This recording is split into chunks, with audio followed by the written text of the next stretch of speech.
我想藉住呢一個會，話俾全香港市民知道，呢班掃毒組嘅警察，全部都係垃圾。販毒嘅人就好似老鼠一樣，無論我哋幾咁努力去掃毒，都冇可能做到一隻老鼠都冇。咁葉督察嘅意思係咪真係叫我哋啲市民隻眼開隻眼閉，任由啲毒販喺區內肆意妄為？我哋警方從來都冇翹埋雙手咩都唔做。喺呢幾個月內，我哋已經有2位警員犧牲咗。我哋每位警員都係用住自己嘅生命去打呢場仗，涉及到警方嘅行動計劃，我唔方便喺度公開同大家講。你哋警方一句保密就咩都唔講，咁我哋都要同市民有交代㗎。咪咯，點會交代㗎嘛？大家請靜。我都好明白警方嘅難處嘅，但係如果你連少少嘅部署都唔同我哋嘅議員講聲，咁我哋又好難同當區嘅居民有個交代嘅喎。不如咁啊，我可以請文華先生同埋全部嘅記者離場，咁大家咪有個好啲嘅溝通。點解要我哋出去啊？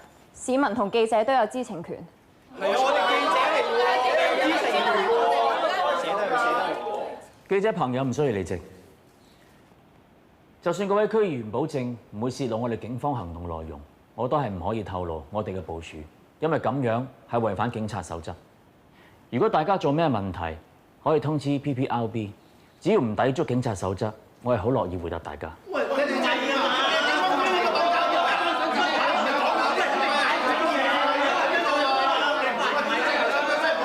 唔好意思，阿葉督察、阿丁督察，如果你哋係唔趕時間嘅，不如留翻低聽我講埋少少嘢先。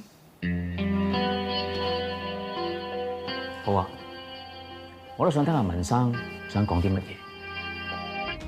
首先我要多謝嘅就係葉浩天督察，如果唔係因為佢，我根本就冇機會去改變我嘅人生。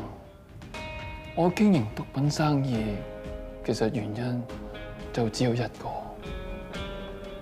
就為咗賺錢。亦都因為毒品，我的確賺咗好多好多嘅錢。不過到最後，我終於醒覺，原來我賺嘅呢啲錢，全部係用人命去換翻嚟嘅。我坐監坐咗10幾年，期間我會諗翻起曾經幫襯我買毒品嘅人，呢啲人為咗吸食毒品，佢哋可以話咩都夠膽死做，唔單止會打劫、殺人，甚至乎佢將自己嘅老婆，甚至佢哋嘅女，都攞咗去賣淫嚟賺錢。亦都即係話，所有罪孽嘅源頭，都因為我呢啲為咗賺錢嘅毒梟。其實頭先阿葉督察佢講得冇錯，好似我啲人渣，其實同老鼠係真係冇分別嘅。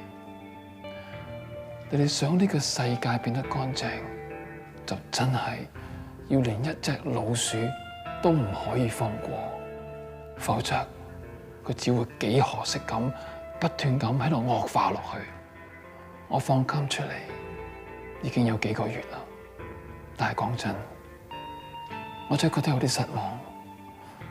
我發覺而家呢個世界係比我放監之前嘅係仲要差，變咗我真係好想問警方你哋，淨係由我放監出嚟嘅短短呢幾個月裏面，發生咗有幾多單同毒品有關嘅命案呢？同埋點解你哋唔肯去聽市民同埋議員嘅聲音嘅？淨係一句話涉及敏感資料，咁就可以咩都唔答啊？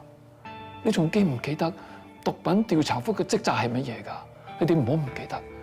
今時今日個社會搞成咁樣，你哋警方啊係絕對責無旁貸㗎。